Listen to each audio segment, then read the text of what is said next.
Good evening. I'm glad you're here, settled in and ready to listen to a story that has been disturbing the sleep of those who know it for 400 years. Tonight we are going to talk about a man whom kings were afraid to consult and whom the church wanted to burn. A man who predicted the death of a monarch, the rise of a dictator, and the end of an era with a precision that even today historians still do not know how to fully explain. His name was Michel de Nostredame. The world knows him as Nostradamus. And if you think you already know his story because you have seen his name in internet headlines or in late-night documentaries, I ask you to set that version aside for tonight, because the real story of this man is much stranger, much more human, and much more disturbing than any list of prophecies you have ever seen. Behind the prophet there was a physician. Behind the physician there was a shattered father. And behind the shattered father there was someone who, after losing everything, learned to see something that others could not.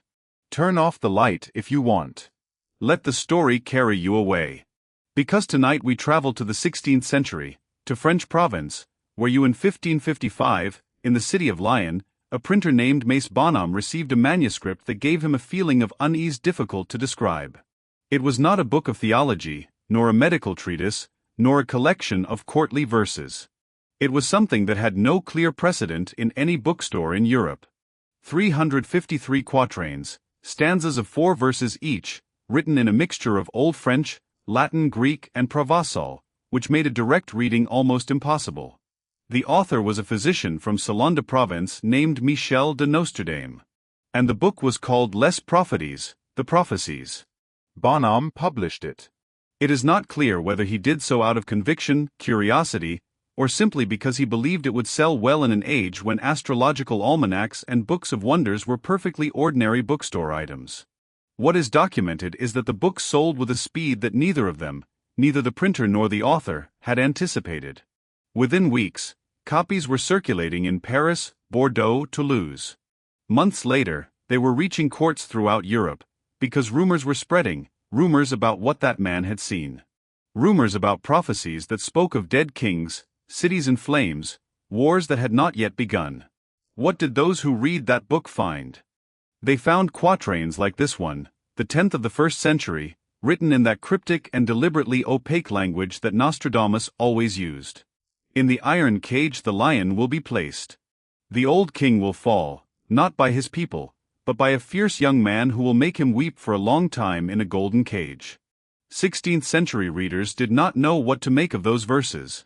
20th century readers would believe they saw in them a description of King Henry II of France, killed in a tournament by a young lancer. 21st century readers would interpret them in 3 other completely different ways. That ambiguity, which some call weakness and others call cunning, is the heart of the mystery of Nostradamus. But there are prophecies that are more difficult to explain as mere ambiguity. Quatrain 2 to 24 speaks of a great name born in Gaul, of a man of low birth who will found a new empire in northern Europe. Those who read it at the end of the 18th century saw in it Napoleon Bonaparte, born in Corsica, from a modest family, who would build an empire that dominated all of Europe. Quatrain 3 to 35 describes a great dark-haired leader who will come from the east, who will place the cross upon the standard and destroy 1,000 peoples. Historians in the middle of the 20th century read it as a description of Adolf Hitler, born in Austria, who imposed the swastika upon the German flag. Quatrain 10 to 72 mentions a great city set ablaze by fire from the sky. In the 7th month of the year 1999. Some interpreted it as September 11, 2001, adjusting the year and the month with a flexibility that skeptics point to as the central problem of all these interpretations. Were they real visions? Was it a system of writing so deliberately ambiguous that any major event in human history could fit into one of its 353 quatrains? The question has gone 400 years without a definitive answer. And in order to try to get closer to it, we need to know the man who wrote them. We need to understand where he came from, what he had suffered, what he had learned, and what happened in his mind for a provincial physician to become the most famous prophet in Western history. For that, we must travel to French Provence in the year 1503, where a family kept a secret that could cost them their lives. Michel de Nostredame was born on December 14, 1503, in Saint-Rémy de Provence, a small town in southern France surrounded by lavender fields and olive groves. He was the eldest of 5 siblings, the son of a notary named Michel de Nostredame and the maternal grandson of a man named Jean de Saint-Remy. That maternal grandfather, who would become one of the most influential figures in young Michel's intellectual formation, was physician to King René I of Provence. A cultured man, a polyglot, and a person of extraordinarily open mind for his time. But he was also the bearer of a secret that in 16th century Europe could cost a person his life. The Nostradame family was Jewish. Not openly Jewish, naturally. For decades that would have been impossible in France. The family had converted to Catholicism under circumstances that historical documents do not describe with complete clarity, but which historians place within the context of the forced conversions that affected the Jewish communities of Provence during the 15th century. They were called conversos, or in the language of the Spanish Inquisition that echoed powerfully throughout Europe, Marranos, a term loaded with contempt that referred to Jews converted to Christianity whose sincerity of conversion was permanently viewed with suspicion by ecclesiastical authorities.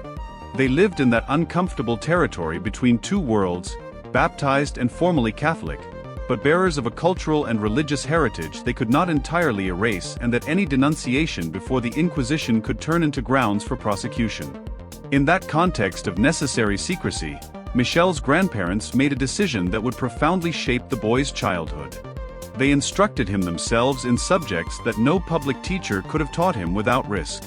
His grandfather Jean taught him Latin, Greek, Hebrew, and basic mathematics, but he also passed on knowledge that circulated within the Jewish intellectual tradition and that in Christian Europe of the 16th century was directly dangerous. Notions of astrology, Kabbalah, Hermeticism, and the tradition of allegorical reading of sacred texts that medieval Jewish sages had developed over centuries. Michel studied at night in his grandfather's study, with the awareness that what he was receiving was valuable precisely because it was forbidden. That double life, that space between what could be said in public and what was known in private, left a permanent mark on Nostradamus's way of thinking. He learned very early that dangerous knowledge needs a covering, that truth stated too directly can get you killed, that there are ways of saying things that allow those who want to understand and those who do not want to understand to pass by.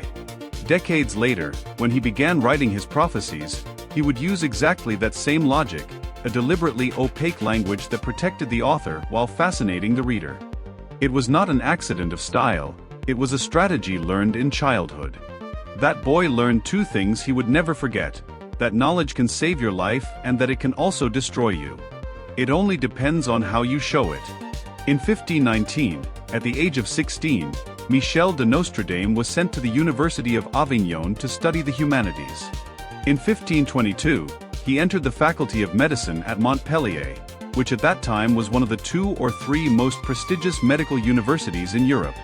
Admission requirements were rigorous. Knowledge of Latin and Greek, skill in mathematics, and a mental disposition for systematic study that not every candidate demonstrated were required. Michel was admitted without difficulty.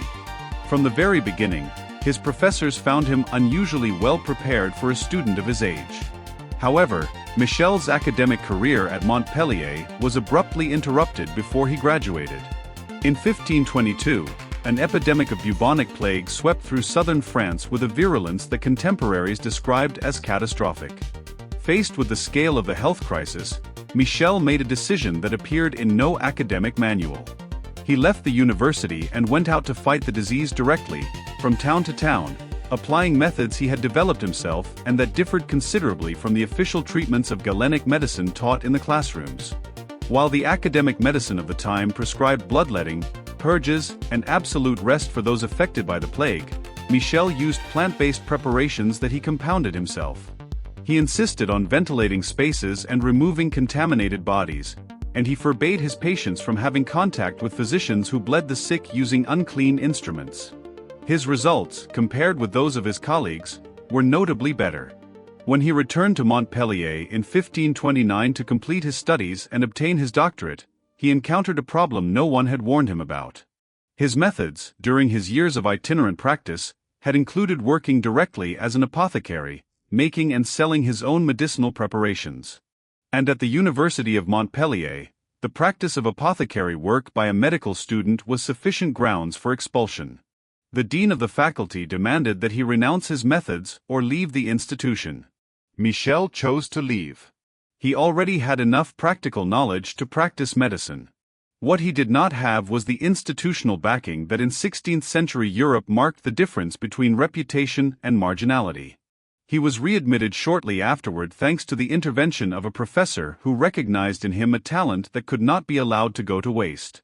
He graduated in record time and began practicing in Agen, a city in southwestern France where a physician and humanist named Jules César Scaliger welcomed him as a colleague and where Michel met the woman he would marry in 1531.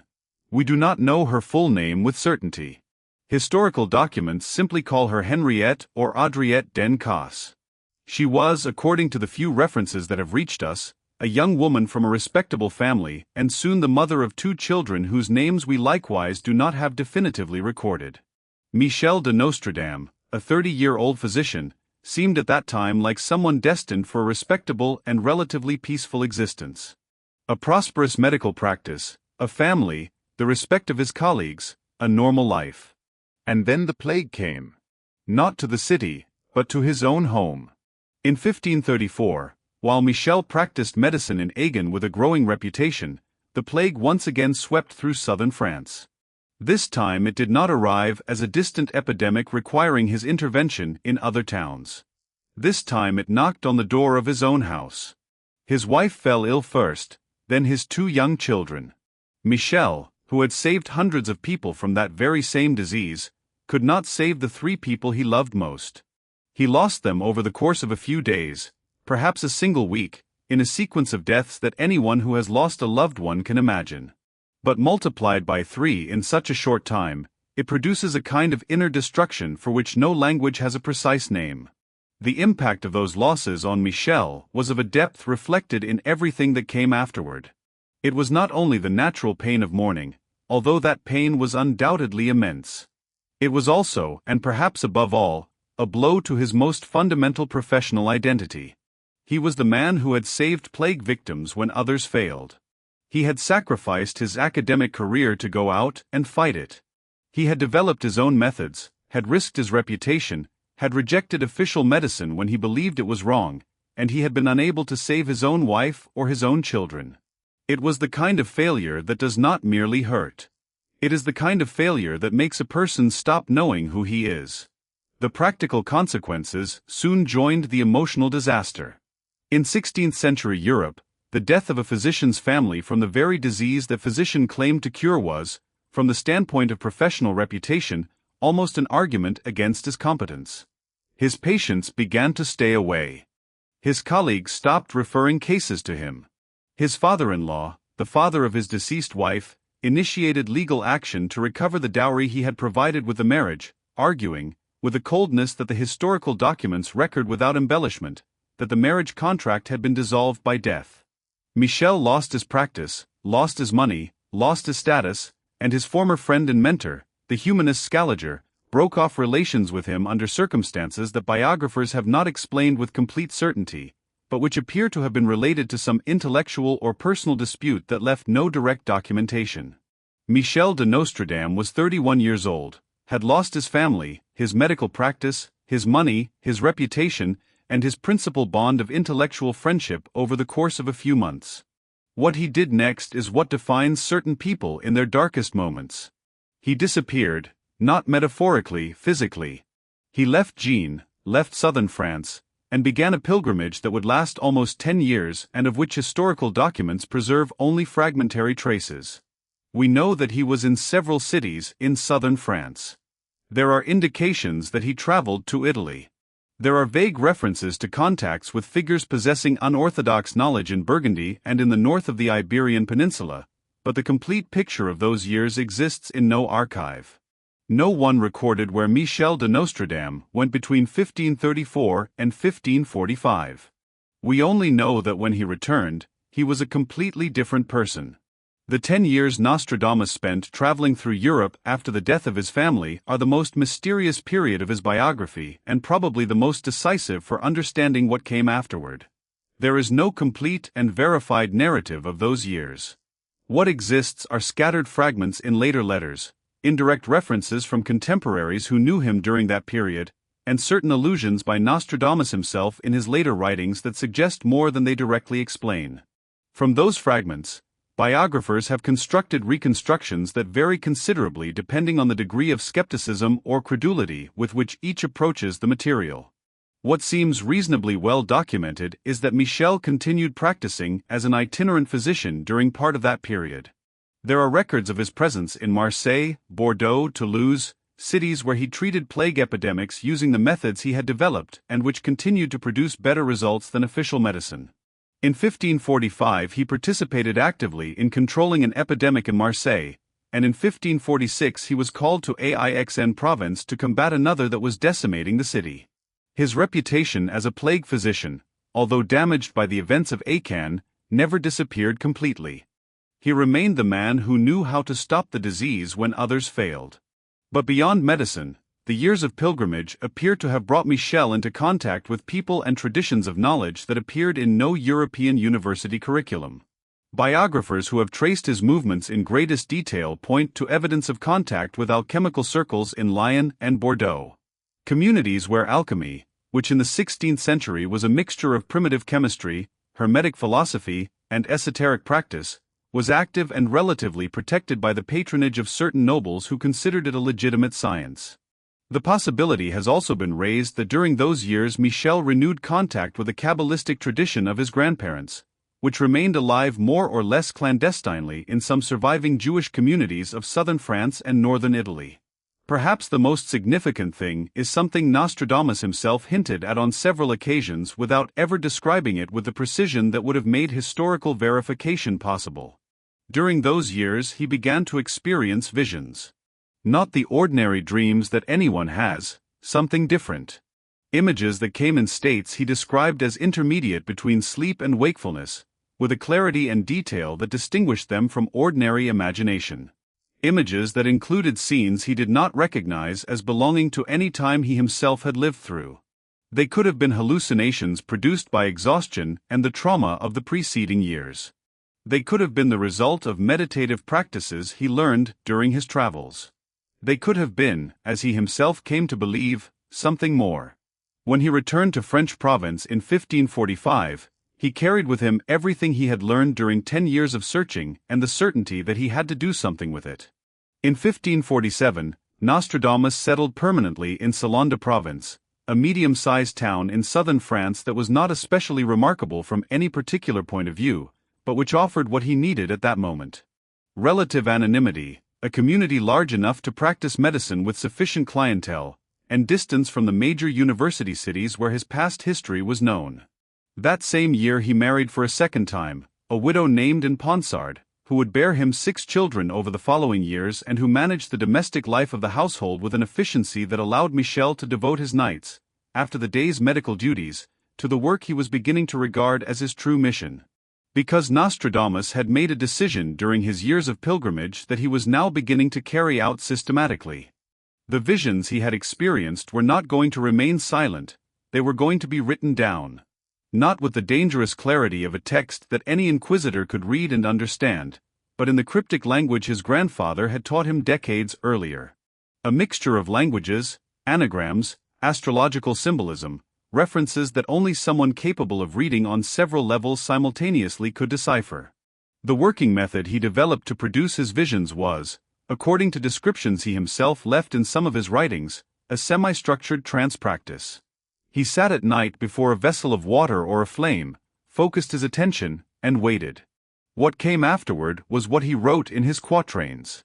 Whether they were real images of the future, the product of some ability that science has not finished explaining, that is the question that has occupied 4 centuries of readers.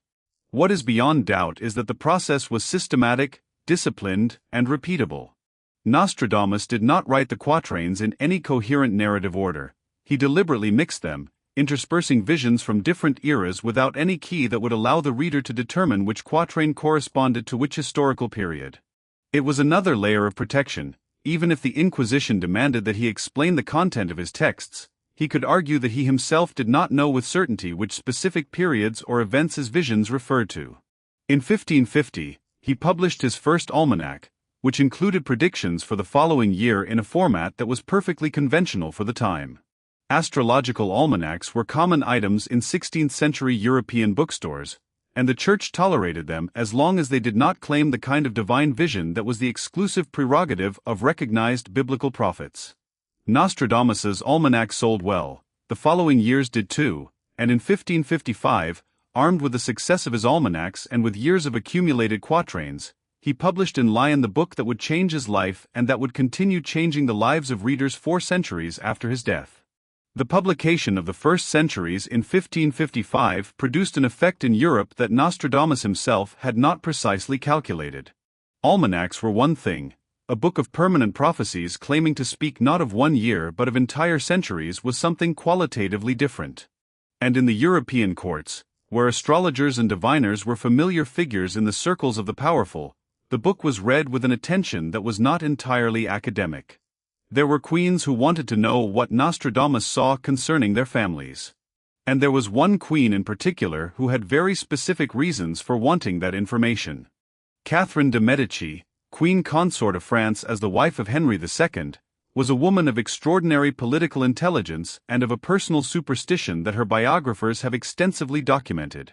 She kept several astrologers at her court, regularly consulted seers and diviners, and followed with obsessive attention any prediction that might affect the royal family. When she read Nostradamus's centuries, or when someone in her circle read them for her, she found quatrains that disturbed her. Quatrains that seemed to describe with unsettling specificity circumstances that touched her family very closely. In 1556, Catherine de' Medici summoned Nostradamus to the court in Paris. The journey from Salon de Provence to Paris was long and physically exhausting for a man already suffering from severe arthritis. Nostradamus made the journey in summer. He arrived at court and was received in an audience that was not, according to the few records that have reached us, the dramatic confrontation popular imagination might tend to construct. It was a private, relatively brief meeting in which Nostradamus drew up the horoscopes of Catherine's 4 sons and answered the questions she asked him with the same calculated ambiguity that characterized his writings. Exactly what he told her is not recorded in any document historians have been able to verify. What is documented is that Catherine was sufficiently satisfied to offer him substantial financial compensation and sufficiently disturbed for the meeting to leave a mark in the accounts of several people at court who described her condition after the audience. What Nostradamus did not tell Catherine completely, or what he told her in a sufficiently oblique way that she could not be certain she had understood it correctly, was what he had seen concerning her husband, King Henry II. Because in the centuries there was a quatrain, the first of the 4th century, that Nostradamus had written years earlier and that described something which, when read with the appropriate information, seemed impossibly specific. The young lion will overcome the old one in a single field in combat. In a golden cage he will pierce his eyes. 2 wounds in 1. Then he dies a cruel death. Nostradamus left Paris with an uneasiness that contemporary accounts record without fully explaining. He had seen something he did not dare state clearly. And 1 year later that something would become the most famous prophecy of his life. In June 1559, King Henry II of France organized a tournament to celebrate the double wedding of his daughter Elizabeth to Philip II of Spain and his sister Margaret to the Duke of Savoy. Tournaments of the period were aristocratic entertainments that combined displays of martial skill with court ceremony. And Henry II participated with the enthusiasm of a man who genuinely enjoyed physical combat and who was 40 years old, with the confidence of someone who had never been seriously injured in an entire lifetime of competitions. The tournament took place on the outskirts of Paris, on Rue Saint-Antoine, before a crowd that included ambassadors from the principal European powers. During one of the final days, the king decided to face once more the Count of Montgomery, captain of his Scottish Guard, a young man of considerable skill with the lance. The first encounter produced no definitive result. The king demanded a second run. Catherine de' Medici, according to the testimony of several people present, tried to dissuade him. Henry insisted. On the second run, Montgomery's lance struck the king's helmet, passed through the visor, and splinters of wood penetrated the monarch's right eye, with the misfortune that some fragments also reached the left eye and the temporal region. Henry II was immediately carried to his chambers. The best surgeons in Europe, including the Flemish Andreas Vesalius, who was the most renowned anatomist of his time, were urgently summoned. After 10 days of agony, the king died on July 10, 1559. He was 40 years old. Nostradamus's quatrain was reread that very week throughout Europe with an attention that combined astonishment and a chill of fear. The young lion overcoming the old. The single combat. The wounds to the eyes. 2 in 1. The cruel death. Montgomery had a lion on his family coat of arms. The king wore a golden helmet during the tournament. And Nostradamus had written that quatrain 4 years before the event occurred. It can be argued, and indeed has been argued for 400 years, that the quatrain is sufficiently ambiguous that it could have been applied to dozens of different events if the king had not died in that tournament. But the fact is that no one applied it to any other event. When the king died, exactly in the manner described in the verses, the correspondence between text and event was sufficiently specific to make the ambiguity explanation uncomfortable. What happened to Nostradamus's reputation after the death of Henry II was an explosion of fame that he had not calculated and that brought consequences far from entirely welcome. His name spread through Europe as that of the man who had predicted the death of the King of France. The court summoned him again, honored him, made him official physician to Charles IX when the latter succeeded his father. But at the same time, the Inquisition, which until then had observed his publications with moderate suspicion, began paying him an attention that bore all the characteristics of systematic surveillance. Because in 16th-century Europe, a man who could predict the death of kings was either an instrument of God or an instrument of and deciding which of the two he was a prerogative the Church was unwilling to surrender. The years that followed the death of Henry II were for Nostradamus an impossible balancing act that only someone with his particular mixture of political intelligence and survival instinct could have maintained for so long. On the one hand, the protection of the royal family was real and substantial. Catherine de' Medici needed him as an astrological advisor and would not have tolerated the Inquisition prosecuting him while she had the power to prevent it. On the other hand, the Inquisition had its own rhythms and its own precedents. And the history of the 16th century was full of examples of men who had believed themselves sufficiently protected by aristocratic favor only to discover later that such favor had limits that were unknown until they were reached. Nostradamus managed that tension with a skill that even his most critical biographers acknowledge when they question the authenticity of his visions. He multiplied the religious references in his writings. He dedicated volumes to the royal family with words of devotion that made it difficult to accuse him directly of impiety. He maintained the ambiguity of his quatrains at a level that always allowed the most harmless interpretation. When someone asked him what a particular quatrain meant, he responded with a circularity that neither affirmed nor denied anything in a way that could be used as an accusation. With time and experience, he learned how far he could go without crossing the boundary that would turn admiration into condemnation. There is an episode from that period that illustrates precisely the edge upon which he lived. In 1561, the Inquisition of Toulon opened a file on Nostradamus based on a denunciation accusing him of practicing forbidden arts. The denunciation referred specifically to some of his quatrains and to his methods of vision. Before the proceedings could advance, the direct intervention of Catherine de' Medici's court stopped them, not with a legal argument but with the simple reminder that Nostradamus was official physician to the royal family and that any proceedings against him required a discussion the Queen was not willing to have at that moment. The file was archived. Nostradamus wrote a letter of thanks to the Queen's Chancellor that biographers describe as a model of strategic discretion. He expressed gratitude without acknowledging that he had needed to be rescued from anything. During those years of fragile glory and constant surveillance, Nostradamus continued writing. The complete centuries were published in their definitive edition in 1568, 2 years after his death, although most of the work had been completed since the middle of the decade. In total, 942 quatrains distributed among centuries of 100 stanzas each, with the exception of the 7th, which remained incomplete for reasons he never explained. Each quatrain remained deliberately opaque. Each mixed astrological references with images that could belong to any era. And each, in the mind of someone reading them centuries later, could become the mirror of an event that had already occurred and was seeking its retrospective prediction. The central question about Nostradamus, the one that has occupied readers, skeptics, and believers for 400 years, is also the most difficult to answer with intellectual honesty. Do his quatrains truly describe events that occurred after his death? And if so, how is that possible? To attempt to answer it with the seriousness it deserves, one must do what is rarely done: examine the strongest cases with the same rigor with which we examine the weakest.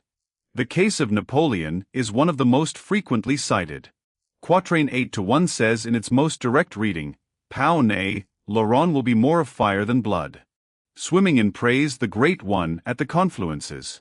He will flee to the assembly of feet and hands." Supporters of the Napoleonic interpretation point out that Pau nay and Laurent are three towns in southern France very close to Corsica, and that if the initial syllables of the three are joined together, they form something resembling Napoleon, an approximate anagram of Napoleon. Clears throat.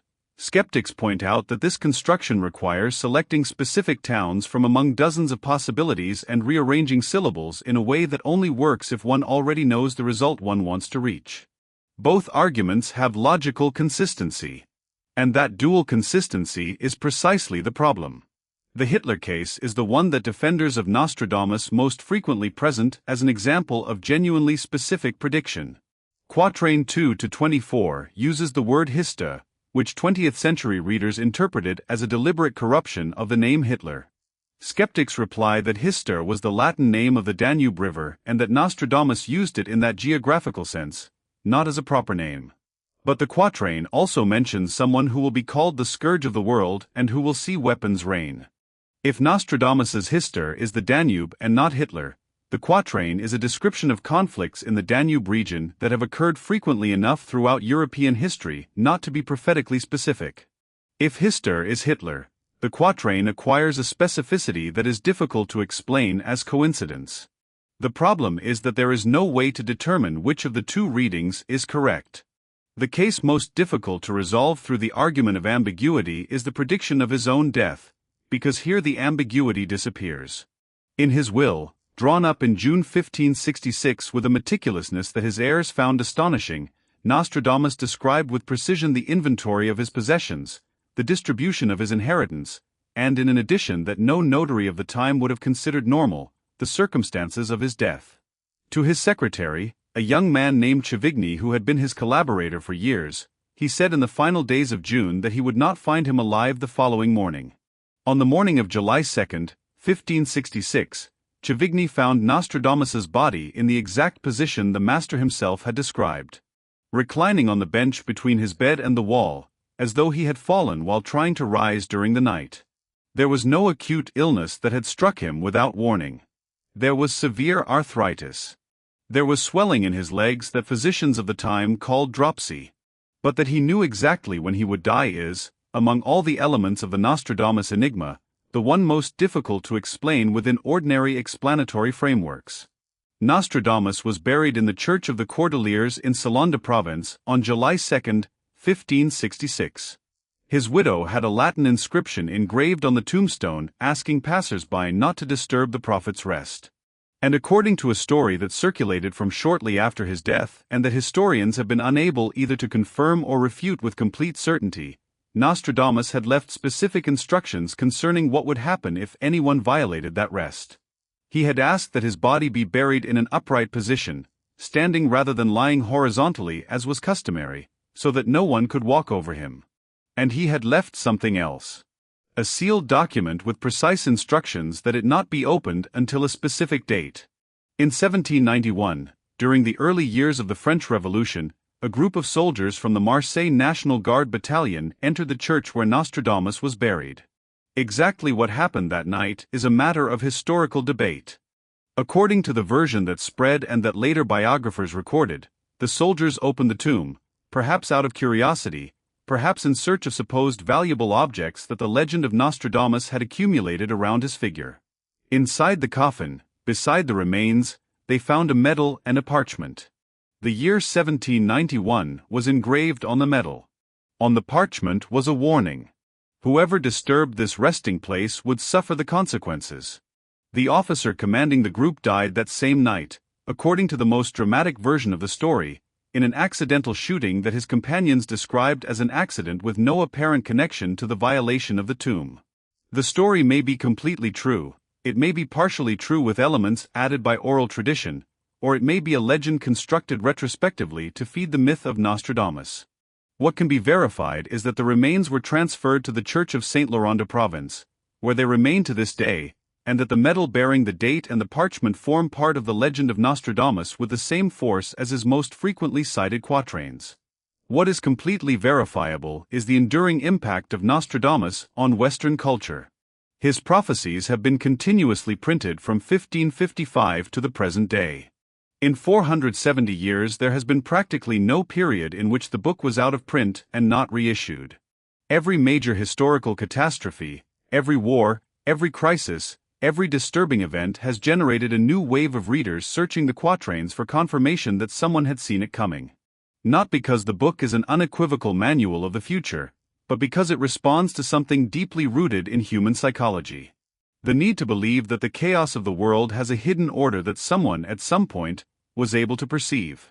There is a question worth taking with you tonight, as sleep arrives and thoughts become slower and freer. What would we have lost if Tesla had been a more cautious man? If he had protected his money better? If he had negotiated more shrewdly?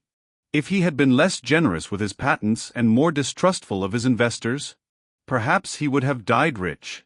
Perhaps he would have had a family, friends, the kind of life considered successful in conventional terms. And perhaps the electrical world in which we live today would have taken decades longer to arrive. No one can know for certain. But there is something in Tesla's consistency, in the almost irrational purity of his commitment to ideas, that is strangely comforting. It tells us that there are people for whom purpose is more real than comfort. And that those people, although the world does not always recognize it at the right moment, end up building the future in which we all live. Good evening. And may this story of light, betrayal, and genius gently accompany you in your rest.